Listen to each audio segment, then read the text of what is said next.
시간에 하나님 말씀을 한번 봅니다. 하나님 말씀은 사도행전 15장 36절에서 41절입니다. 사도행전 15장 36절에서 41절 말씀, 제가 가지고 있는 성경으로 신약성경 213쪽에 있습니다.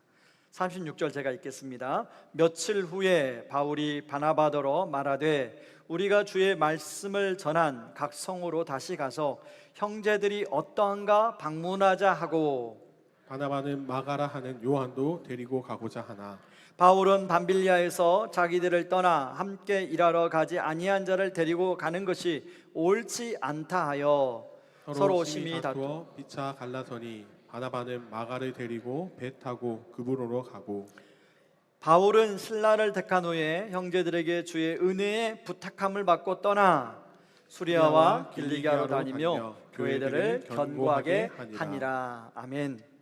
우리 교회의 형제 자매들이나 아니면 우리 성도님들의 자녀들이 결혼한다는 얘기를 들으면 제가 따로 시간을 내어 그 커플들을 꼭 만납니다. 만나기 전에 그렇게 말하죠. 부부싸움 하지 않고 오래오래 행복하게 사는 비결을 알려드리겠다. 그러면 거의 모든 커플들이 시간을 냅니다. 그래서 1시간에서 1시간 반 정도 제가 뭘 해주냐면 간단한 성격 유형 검사를 해주고 그걸 분석해서 같이 함께 서로 대화하는 시간을 갖습니다. 이제까지 많은 커플들과 그런 시간을 가졌는데요, 그 중에 좀 기억에 남는 형제자매가 있어요. 이 형제자매는 아주 오랫동안 교제를 했습니다. 그래서 헤어지지 않고 참 이렇게 결혼을 이제 약속하고 이제 곧 결혼식을 한 형제자매인데, 그 형제자매와 이게 대화를 하는 가운데 제가 이제 항상 물어봅니다. 우리 형제님은 자매님을 잘 아세요? 자매님은 형제님을 잘 아세요? 여러분 7년이나 교제했으니까 얼마나 잘 알겠어요. 뭐 집안도 서로 이제 잘 알고 부모님들도 다 알고 형제들도 잘 알고 그러니까 잘 안다고 대답을 하더라고요. 그럴 때 이제 제가 저 질문을 하죠. 형제님은 우리 자매님이 어떤 면이 가장 좋은 면이라고 생각하세요? 그러면 막 입에 침이 마르도록 막 좋은 얘기를 해요. 그러면 이제 자매님한테 이 자매님 형제님이 얼마나 어떤 면이 좋으세요? 이게 결혼하려고 하셨어요? 그러면 또 좋은 걸 얘기해요. 그런데 이제 그 다음 질문입니다. 혹시 형제님, 그런데 자매님과 교제하면서 혹시 좀 이런 부분은 좀 보완했으면 좋겠다라고 하는 부분이 있으면 좀 이야기를 해주세요. 그런 질문을 형제가 자매한테 먼저 하지 않게 합니다. 왜냐하면 그러면 괜히 자매가 먼저 마음이 상하니까 이제 자매 보고 먼저 형제님한테 이렇게 이야기하라고 하였죠. 그러면 아이고 뭐 없습니다. 그런 거 없어요. 그러니까 결혼하는 거죠. 막 이렇게 대답을 하는 커플이 있는가 하면 사실은 딱 한 가지 이걸 좀 보완했으면 좋겠습니다. 그러면서 막 서로 이제 대화를 잘해요. 그때까지만 해도. 그래서 이제 제가 그 커플들을 그러면 이제 한번 제가 이 검사를 간단하게 해드리고 이거 좀 설명을 해드리고 그러겠습니다 하고 이제 그 유형 검사를 하고 서로 그걸 가지고 대화를 하는데요, 그 순간부터 이제 아주 재밌는 일이 벌어지더라고요. 형제가 자매한테 그러는 거예요. 또 자매가 형제한테 그러는 거예요. 아니 그때 당신이 자기가 이래서 그때 말을 안 했구나.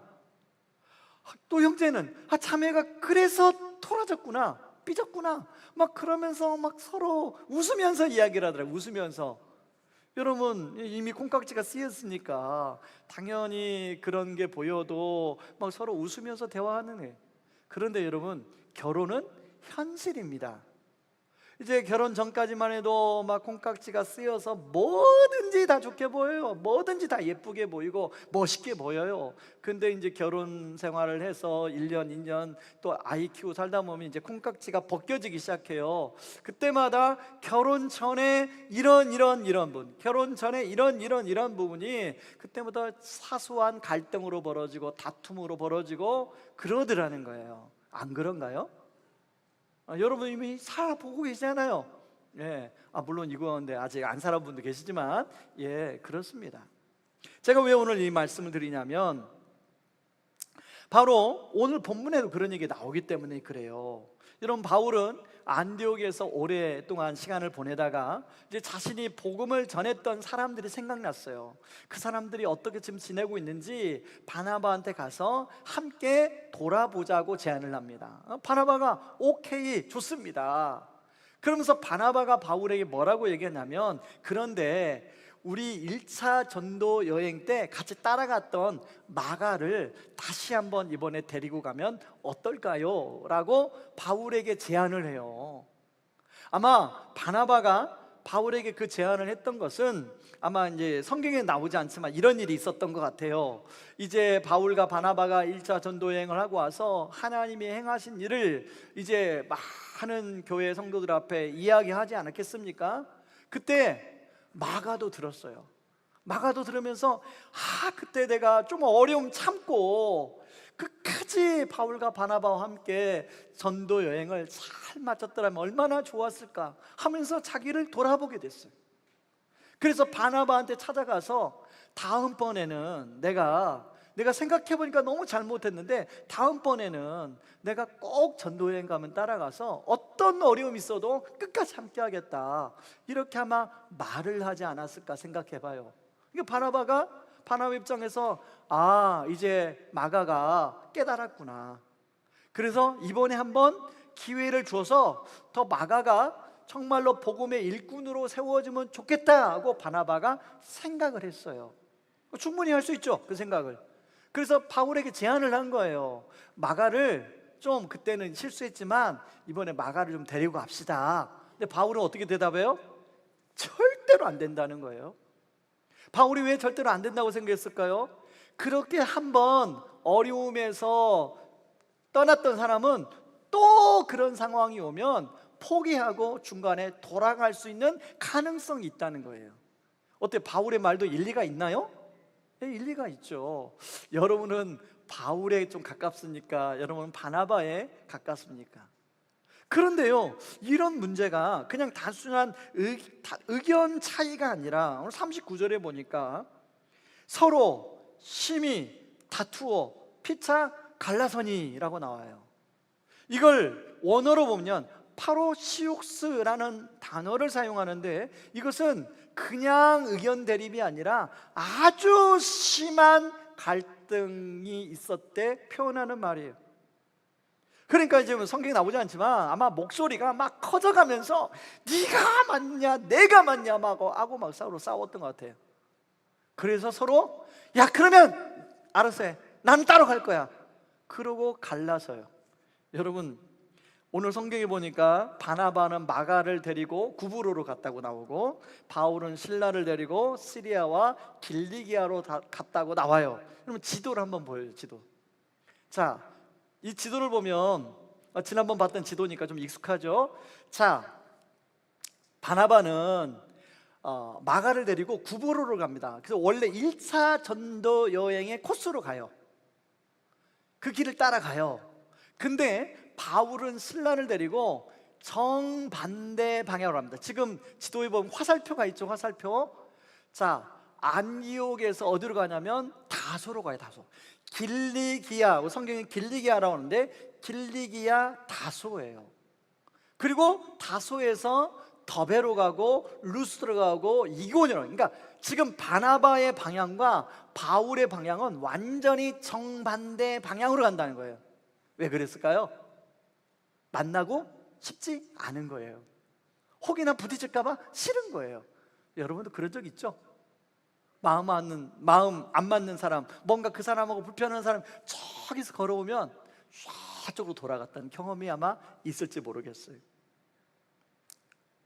자, 그런데 지금 이런 이야기가 성경에 쓰여지고 있어요.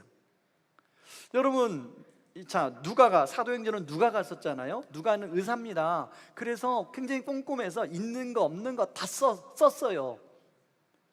누가는 그렇다고 쳐요.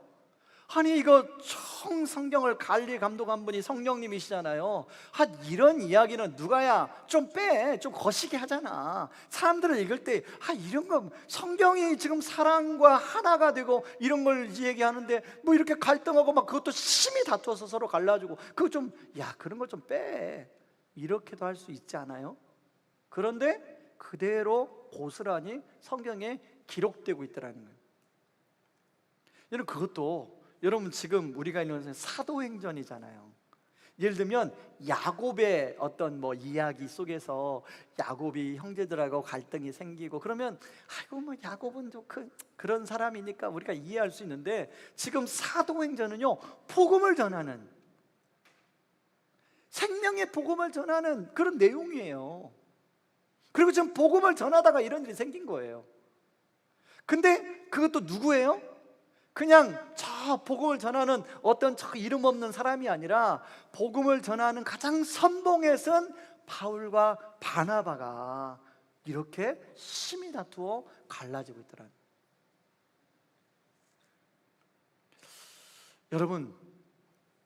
여러분이 만약에 성경을 관리 감독하는 성령님이라면 이런 내용을 성경에다 기록하게 하겠어요? 야, 그건 빼라, 좀 빼. 그러지 않겠습니까?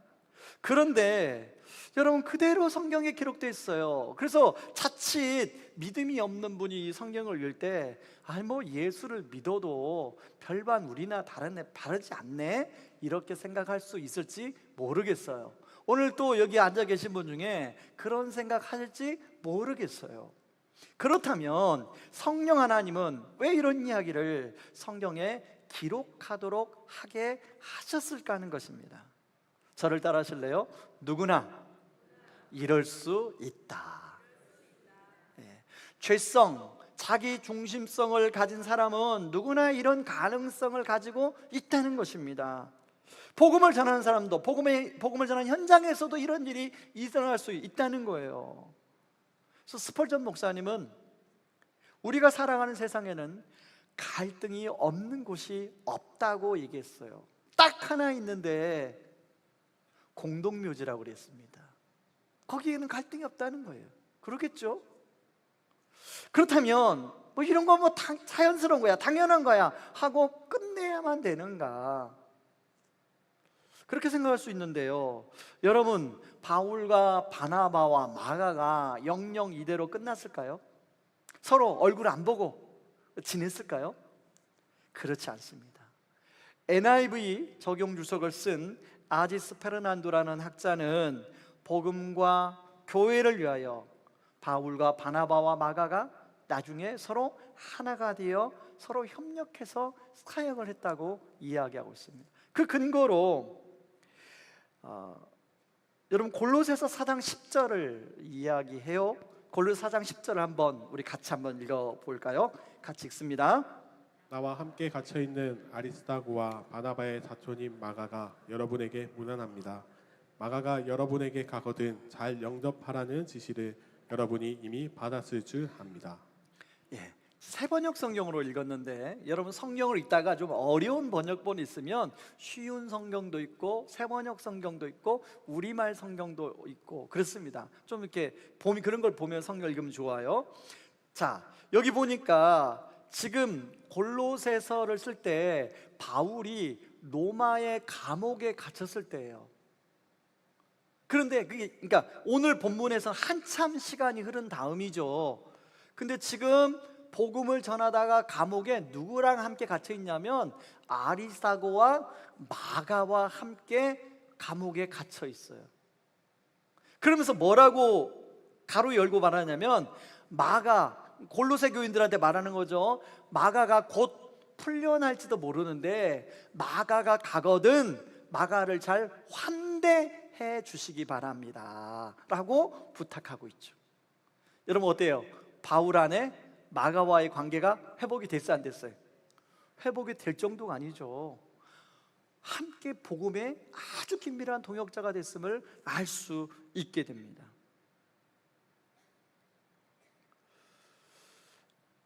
결국은요, 마가 복음을 쓰게 되는 그런 일들이 일어났어요.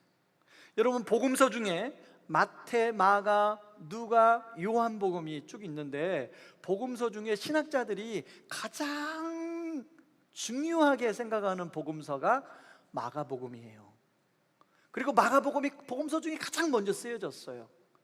바로 그런 그런 마가와 함께 연합해서 사역할 수 있어서 나중에 마가가 그렇게 될 수 있음을 성경은 보여주고 있더라는 것입니다. 여러분, 우리도 마찬가지죠. 사실 우리도 다른 사람과 갈등을 겪기도 하고 서로 나랑 맞지 않은 사람들하고 참 부딪히기도 하고 그렇죠.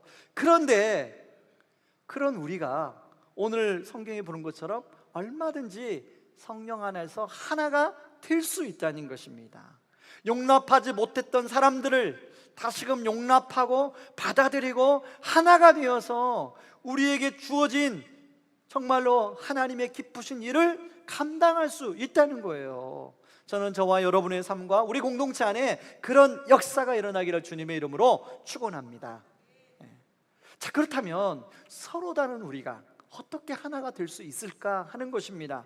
첫 번째는요, 틀린 것이 아니라 다른 것이다 라는 것입니다. 여러분, 사람마다 빛과 그림자가 있다는 말을 여러분 들어보시고 해보셨을 거예요. 장점, 단점이 있다는 말이죠. 여러분, 단점만 가지고 있는 사람, 장점만 가지고 있는 사람은 아무도 없습니다. 다 장점이 있는가 하면 단점이 있어요. 딱 한 분 장점을 가지고 있는 분인데요, 예수님밖에 없어요. 예수님은 흠이 없다고 했잖아요. 모든 인간은 빛과 그림자가 다 있습니다. 이런 면에서 바울의 빛과 그림자를 한번 살펴봤으면 좋겠어요. 자, 오늘 본문에 나오는 바울은 주도적인 성향의 사람이라는 것을 알 수 있습니다. 이런 성향의 사람들은 목표 지향적이고 일중심적이며 과업 수행적입니다.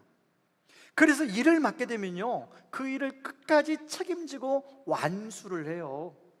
그래서 1차 전도 여행에서 안디옥에서 출발할 때만 해도 바나바가 주도를 하는데요, 나중에 구브로 섬에서 바 예수를 만난 이후부터는 바나바가 주도하는 게 아니라 바울이 주도하며 1차 전도 여행을 함께 하게 됩니다. 이런 모습은 오늘 본문의 2차 전도 여행이 시작되는 시점도 바울이 바나바에게 찾아가서 먼저 이야기해요. 36절에 보니까 며칠 후에 바울이 바나바더러 말하되, 바나바가 바울한테 말하지 않았어요. 바울이 바나바에게 말을 했습니다.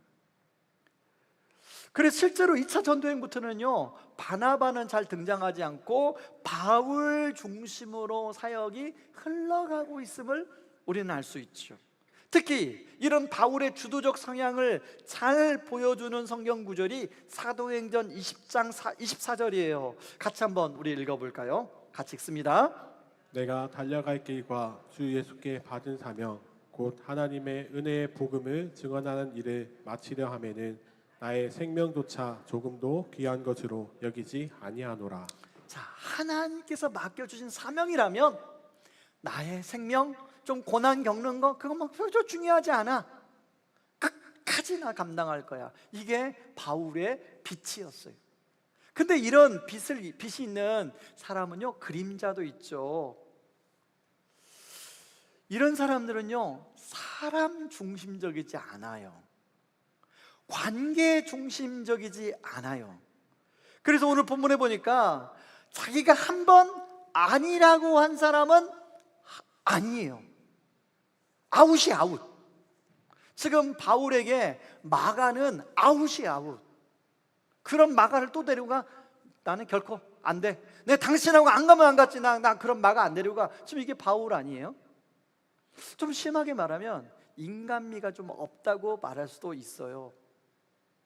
여러분, 우리가 생각할 때는 아니, 사람은 누구나 좀 실수할 수 있지, 좀 다시 기회를 줘야 되는 거 아니야? 라고 생각하는 분이 계실 거예요. 그런 분들한테는 이 바울과 같은 사람은 재미가 없어요. 혹시 여러분 주변에 그래, 그 사람 바울이지, 약간 그런 사람이 아마 떠오를지도 모르겠어요. 자, 그런가 하면 바나바를 한번 빛과 그림자를 볼까요?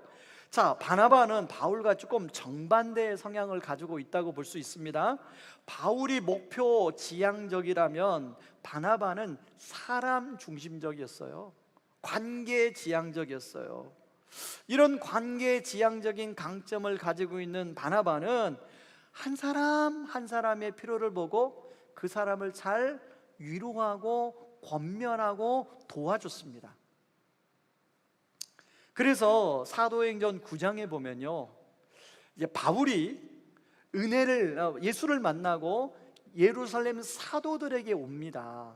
그래서 자기가 예수를 만나고 변화됐으니 자기를 좀 받아주세요 라고 하는데, 예루살렘에 있는 사도들이 아무도 사도 바울을 안 받아줘요. 혹시 저 거짓말하는 거 아니야?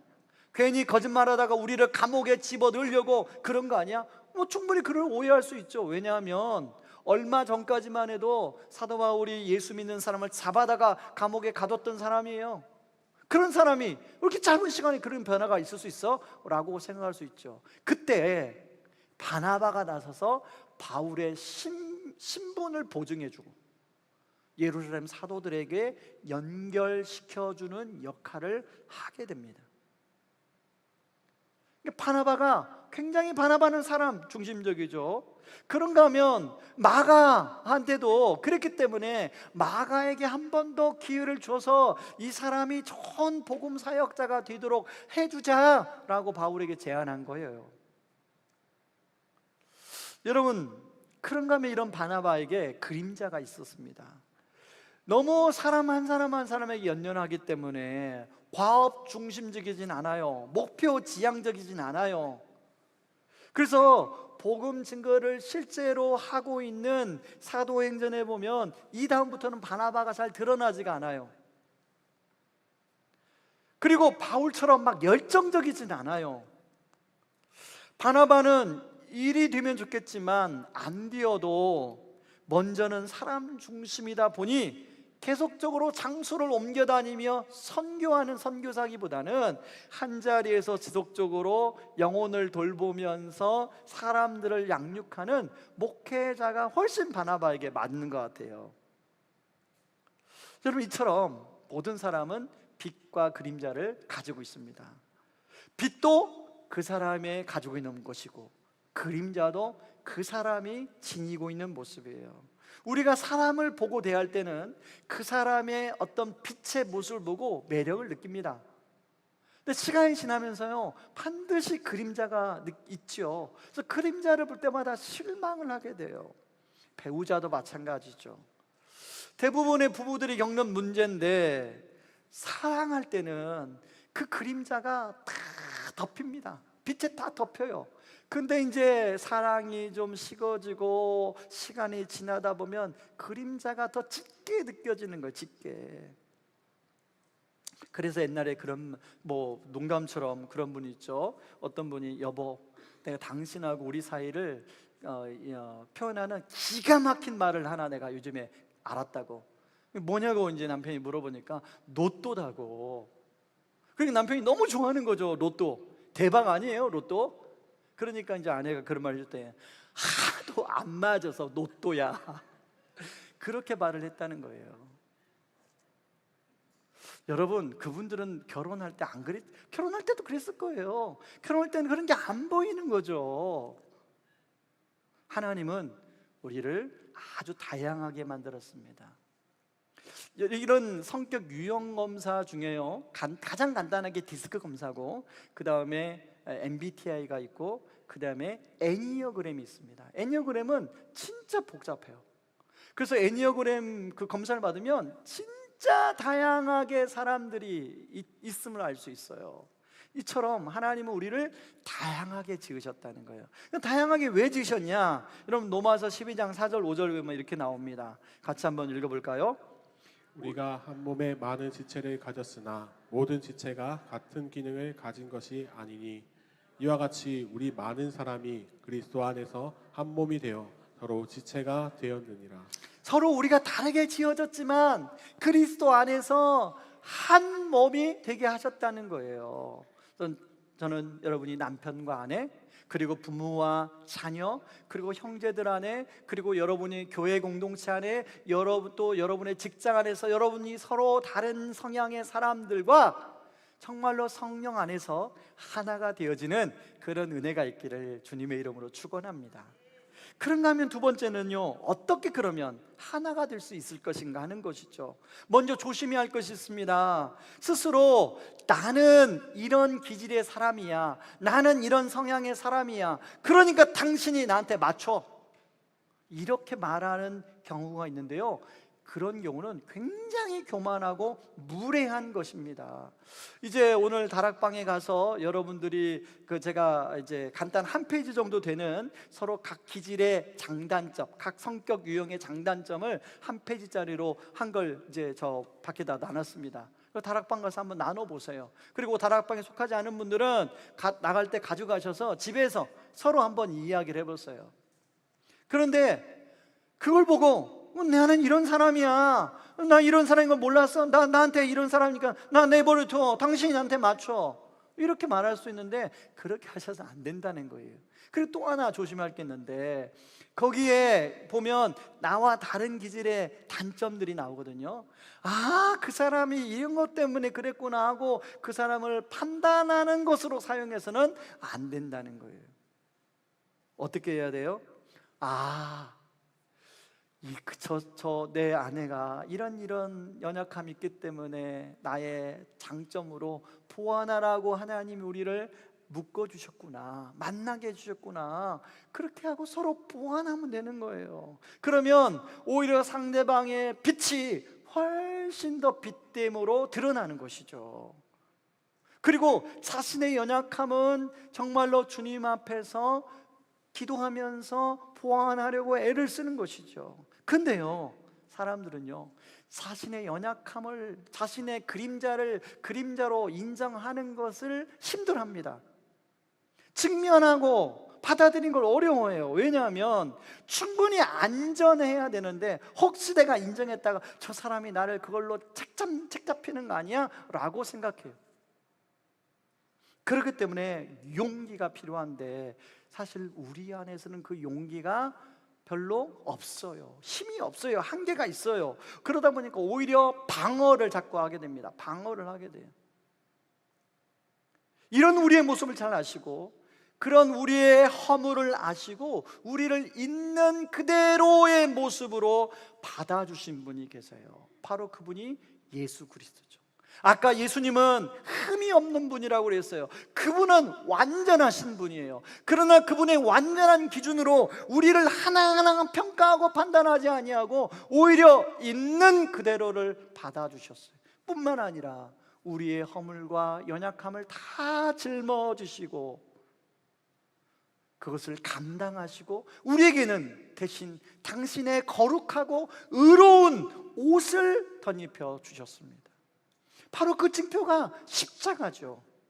그러므로 나의 연약함과 허물을 직면하고 인정하려면 그 옷이 얼마나 튼튼하고 얼마나 좋고 얼마나 멋있는지 알아야 그 안에서 나의 연약함을 직면하고 인정할 수 있는 거예요. 근데 그 옷이 얼마나 나를 잘 보호해주고 얼마나 나를 잘 붙잡아 주는지를 모르면 여전히 예수를 믿어도 그렇게 하기가 어려워요. 여러분, 그럴 때마다 우리가 해야 할 것은 바로 지난주에 말한 것처럼 십자가를 바라봐야 돼요. 나같이 허물이 많은, 나같이 연약한 그 죄인을 벌하지 않으시고 판단하지 않으시고 책잡지 않으시고 비난하지 않으시고 감싸주시고 덮어주시고 오히려 자신이 그 허물을 짊어지신 그 예수 그리스도, 그 십자가를 바라볼 때 그 옷이, 우리에게 입혀주신 그 옷이, 그 보혈의 옷이 얼마나 좋은지를 아는 거예요. 여러분, 가끔씩 평상복을 입다가 오늘처럼 주일이 되면 저는 양복을 입는데요, 양복을 입을 때마다 어떤 옷은 이 옷 참 좋다 이렇게 느껴질 때가 있어요. 여러분도 그렇죠? 여러분도 평상복 입다가 여러분이 나름대로 아끼고 좋은 옷을 입을 때 그런 걸 느끼죠? 여러분, 예수 그리스도의 옷이 그런 것이에요. 예수 그리스도의 보혈의 옷이 그런 것이에요. 십자가가 그런 것이에요. 그것을 입을 때 비로소 우리는 그 안에서 안전할 수 있는 것이죠. 바울이 그걸 깨달았어요. 그래서 바울이 마가를 어떻게 용납할 수 있었겠어요? 바울 안에 자기가 십자가 앞으로 나가면 나갈수록 자신이 얼마나 죄인인가를 바울이 깨닫는 거예요. 그 십자가 때문에 자기가 지금 있다는 것을 알게 된 거예요. 그래서요, 여러분, 바울이 서신 중에 가장 마지막 서신이 뭐냐면 디모데후서입니다. 디모데후서에서 바울이 뭐라고 하냐면 자기를 표현하여 죄인 중에 괴수다라고 표현해요. 사실 그렇게 말하는 거 쉽지 않아요. 죄인 중에 괴수라는 표현은 시적인 표현이 아니에요. 내가 이 세상의 나쁜 놈 중에 가장 나쁜 놈입니다라는 표현이에요. 그런 고백하는 게 쉽지 않잖아요. 바울이 어떻게 그런 고백할 수 있었을까요? 안전하니까, 내가 입은 예수 그리스도의 옷이 안전하니까 그렇게 고백할 수 있는 거예요. 그러고 나서 마가를 보니까 마가에 연약했다고 생각했던 그 부분도 이해가 되고 용납이 되는 거예요. 그러니까 마가의 장점이 자기의 연약함을 돕는 통로와 도구라는 걸 알게 된 거예요. 그래서 마가랑 같이, 바나바랑 같이 사역을 할 수 있게 되는 것이죠. 그래서 빌립보서 2장 3절에 뭐라고 하냐면 이렇게 말합니다. 바울이 깨닫고 이렇게 말해요. 아무 일에든지 다툼이나 허영으로 하지 말고 오직 겸손한 마음으로 각각 자기보다 남을 낮게 여기고, 그 다음에 5절부터는 이렇게 하려면 예수 그리스도의 마음을 품으라 라고 말하는 거예요. 여러분, 디모데후서 4장 11절을 같이 한번 우리 읽어볼까요? 같이 읽습니다. 누가만 나와 함께 있느니라. 내가 올 때에 마가를 데리고 오라. 그가 나의 일에 유익하니라. 바울이 깨달았던 거죠. 마가가 나한테 불필요한 사람이 아니라 나한테 진짜 유익한 사람이다 라는 걸 깨달은 거죠. 여러분의 하나님께서 여러분에게 주신 남편과 아내가 노또가 아니라 진짜 노또인 거죠. 그렇죠? 그 노또가 아니라 진짜 노또인 거죠. 나한테 유익한 거죠. 살면 살수록 나한테 유익한 사람인 거죠. 여러분 공동체 안에서 나랑 기질이 다른 사람들을 저 사람을 왜 우리 다락방에서 만나가지고 그런가 막 그런 게 아니라 이 시각으로 바라보면 진짜 나에게 꼭 필요한 사람인 거죠. 기질 플러스라는 책이 있습니다. 사람들이 책을 추천해달라고 할 때 제가 자주 추천해주는 책 중에 하나예요. 이제 이 시리즈인데요, 기질 플러스, 그냥 기질 플러스가 있고 부부와 기질 플러스가 있고 자녀와 기질 플러스가 있어요. 다 같은 저자가 쓴 거예요. 서로 다른 기질의 사람들이 어떻게 하면 플러스를 할까, 어떻게 하면 하나가 될 수 있을까. 저는 왜 이 책을 추천해 주냐면 제 인생의 인간관계 때문에 어려울 때 이 책을 만난 스승 같은 책이에요. 여러분, 이 책의 저자가 말하는 핵심은 그래요. 우리 힘으로는, 우리의 노력으로는 플러스 하는데 한계가 있다. 바로 우리가 예수 그리스도의 십자가를 바라볼 때 예수님이 나에게 입혀주신 그 옷을 우리가 계속적으로 덧입을 때 우리는 그 나랑 다른 사람과 성령 안에서 플러스가 할 수 있다고 이야기하는 거예요. 저와 여러분 안에 그런 은혜가 있기를 주님의 이름으로 축원합니다. 이 시간에 다 같이 일어나시기 바랍니다. 같이 찬양하며 나가겠습니다.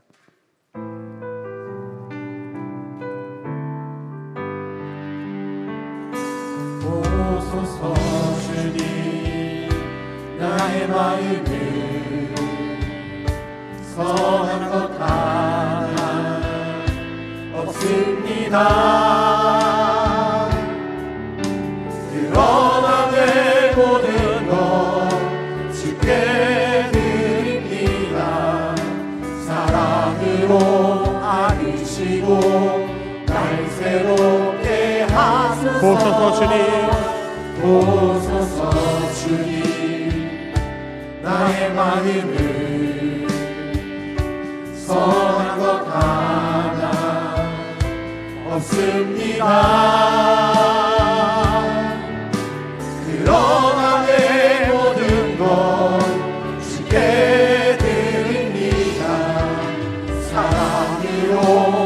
하시고 날 새롭게 하소서. 주님 마음 내게 주소서. 내 아버지 주님 마음 내게 주소서. 나를 향하신 주님의 뜻이 이루어지도록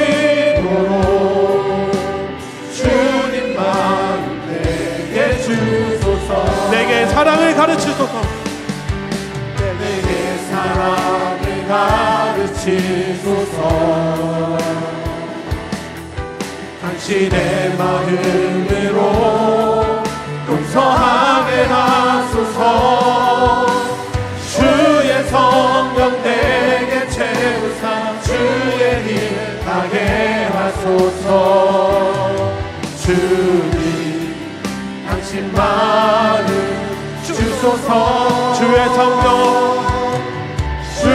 성령 내게 채우사 주의 일 하게 하소서. 주님 당신 마음 주소서. 주님 마음 내게 주소서. 우리 손 들고 찬양합니다. 주님 마음 내게 주소서. 내 아버지 주님 마음 내게 주소서. 나를 향하신 주님의 뜻이 이루어지도록 주님 마음 내게 주소서.